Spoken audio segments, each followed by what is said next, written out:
jeu. On vous présente les derniers jeux qu'on a essayés. On commence avec Unconscious Mind, qui est un jeu pour 1 à 4 joueurs, les parties de 60 à 120 minutes pour 12 ans et plus. On va incarner des psychoanalystes qui vont jouer dans les rêves des personnes pour pouvoir les soigner. Donc, c'est un mélange de placement d'ouvriers et de gestion de ressources, mais de façon très thématique. Dans Unconscious Mind, chaque joueur va avoir son propre plateau personnel qui est ici. C'est un plateau qu'on va pouvoir améliorer en allant chercher des petites tuiles comme ça qu'on va pouvoir placer. On a des intuitions ici qu'on va pouvoir débloquer qui vont aller sur ce plateau ici, justement. Et ça, c'est un peu notre gestion de ressources d'une certaine façon, mais ça va être sous forme d'intuition qu'on va pouvoir modifier selon des actions pour changer le type d'intuition, l'améliorer pour monter l'intensité de l'intuition si c'est une intuition vraiment forte. Ça va nous permettre de guérir certains types de rêves parce que, dans le fond, on a un cabinet qui est représenté par ce petit plateau ici et des clients qui sont représentés comme ça. Et chaque client a une petite catharsis dessus, une petite carte transparente qui va la modifier. En fait, quand elle va être là, ça va bloquer les fonctions spéciales du client.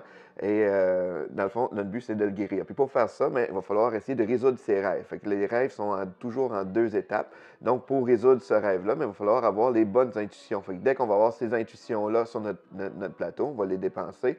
Et ça va nous permettre de gagner 2 points de guérison qu'on va descendre là-dessus.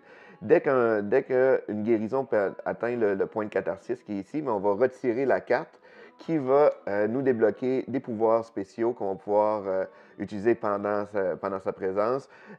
Et certaines cartes aussi donnent des points aussi de fin de partie. Dès qu'un rêve est résolu, il va falloir résoudre le suivant comme ça pour finaliser sa guérison. Ensuite, quand on a réussi à guérir un patient, on va pouvoir en prendre d'autres. Comme je disais, il y a 2 types de patients. Il y a vraiment les patients de base qui nous donnent des pouvoirs plus instantanés pendant la partie, tandis qu'il y en a d'autres qui vont donner plus des scorings de fin de partie.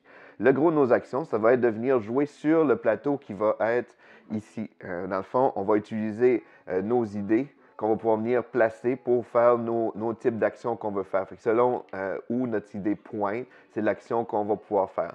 Ce qui est vraiment intéressant du jeu, c'est qu'on va pouvoir aussi, au moment de faire notre action, on peut choisir de placer plus qu'une idée à la fois pour la résoudre 2 fois. Fait que si par exemple, je mets mes idées qui pointent comme ça ici, j'ai le droit de la faire 2 fois. Fait que je vais pouvoir gagner les actions qui sont présentées là-dessus.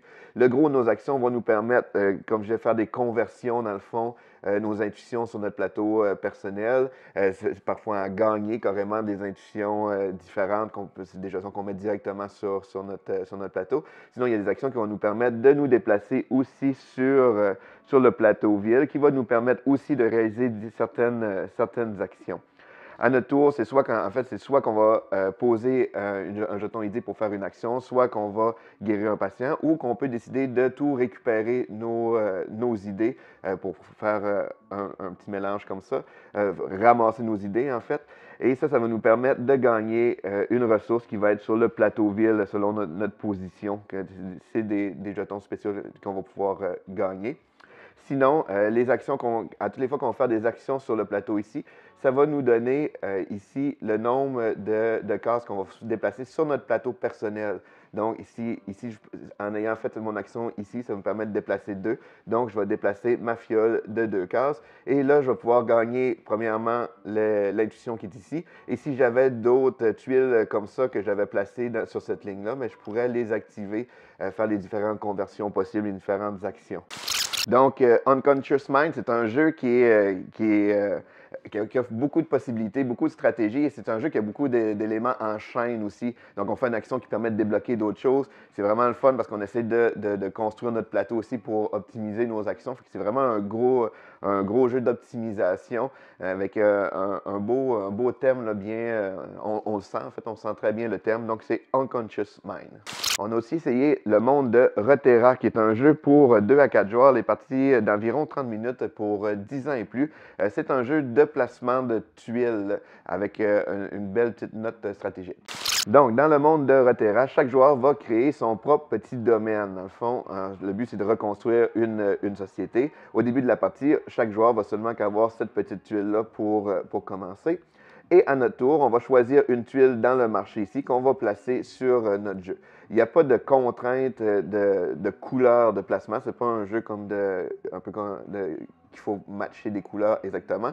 Sauf que le but du jeu, ça va être de surtout réussir à agencer des engrenages comme ça, parce que c'est ce qui va nous permettre de construire des terrains. Fait que, par exemple, pour construire un terrain, si je choisissais cette tuile ici, là, je pourrais la placer ici, j'ai réussi dans un même type de terrain d'avoir 4 faire un carré dans le fond avec mes engrenages. Donc, je pourrais venir choisir une petite tuile comme ça de 4 que je vais pouvoir placer ici.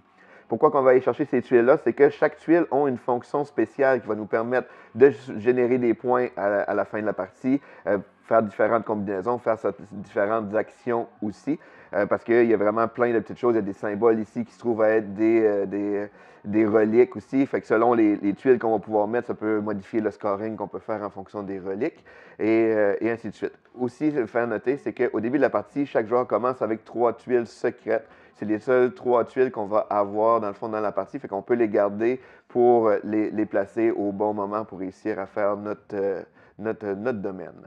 Donc, le monde de Rotera, c'est un jeu qui est vraiment facile à prendre en main, mais qui offre vraiment une belle stratégie.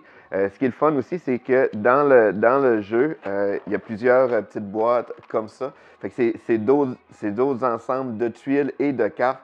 Donc, les fonctions peuvent changer vraiment de partie en partie. Puis, comme là, sont classées par niveau d'une certaine façon.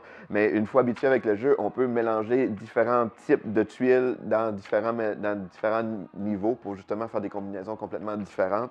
Donc, c'est le monde de Rotera. On a aussi essayé Codex Da Vinci Code. C'est un jeu style Escape Room. C'est pour, à partir d'un joueur, les parties, c'est de 180 à 240 minutes. En fait, c'est une partie de 180 à 240 minutes pour 14 ans et plus. Donc, évidemment, je ne vous vendrai pas de punch dans la présentation, mais c'est le matériel qu'on commence, dans le fond, avec Da Vinci Code. On va avoir un document, une fiche comme ça qu'on va ouvrir avec différents documents qu'on va pouvoir lire. Le but, c'est d'avancer dans le jeu en ouvrant le cadenas et il va y avoir plusieurs surprises. Ce qui est le fun du jeu, c'est qu'il y a plein de matériel physique aussi, donc ça rend l'expérience très intéressante. Donc, Da Vinci Code, c'est un jeu d'énigmes très complexe. C'est ceux qui aiment le style Unlock et Exit, c'est dans la même veine. Donc, les énigmes sont bien montées. Il y a des indices aussi qu'on peut trouver aussi en ligne. Et ce qui est le fun, c'est vraiment le matériel qui est manipulé aussi de façon originale, de façon vraiment bien faite. Puis, c'est une partie de 180 à 240 minutes, sauf que comme nous, on l'a fait en plusieurs phases aussi, on peut facilement ranger le matériel et recommencer continuer en fait l'aventure un peu plus tard. Donc c'est une très belle expérience de jeu d'évasion qui est Da Vinci Code. Lis le jeu.